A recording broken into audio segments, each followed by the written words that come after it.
بسم اللہ الرحمن الرحیم۔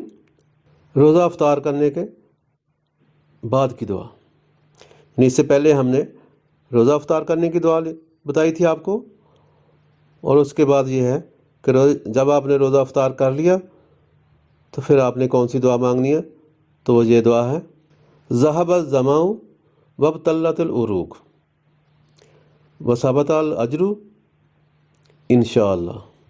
ذہب الظمأ یعنی اس کا ترجمہ یہ ہے کہ پیاس جاتی رہی، ذہب الظمأ پیاس جاتی رہی، وابتلت العروق اور رگیں جو ہیں تر ہو گئی، یعنی پانی پینے سے، کھانا کھانے سے رگیں جو ہیں تار ہو گئی، وثبت الاجر اور اجر جو ہے وہ ثابت ہو گیا، یعنی ثواب جو ہے ثابت ہو گیا۔ اس سے مراد یہ ہے کہ روزہ مکمل ہو گیا اور اللہ تعالیٰ کا ثواب جو ہے آپ کے انشاءاللہ آپ کو اللہ تعالیٰ کا ثواب مل جائے گا، یعنی روزہ رکھنے کا ثواب اللہ تعالیٰ کی طرف سے مل جائے گا۔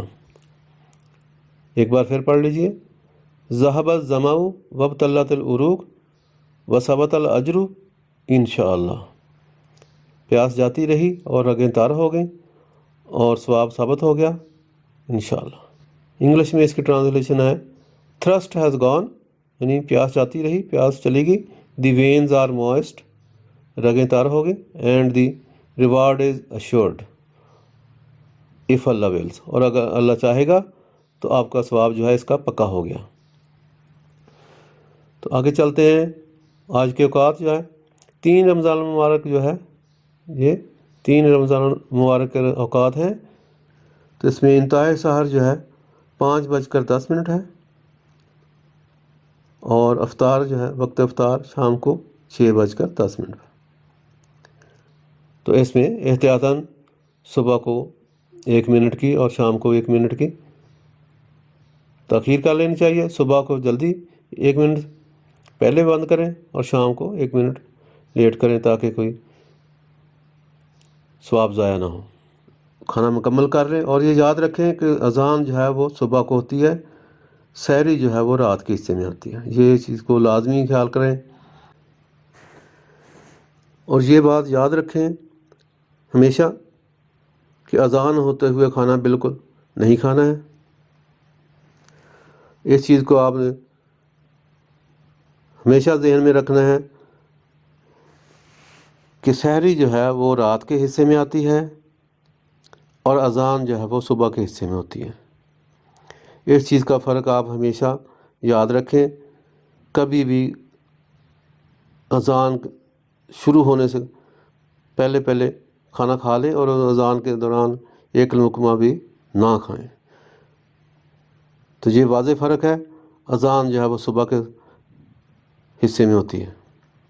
اب اذان کو جلدی کر دے، لیٹ کر دے، اس سے کوئی فرق نہیں پڑتا، سحری کا ٹائم اپنے وقت پہ ختم ہو جاتا ہے۔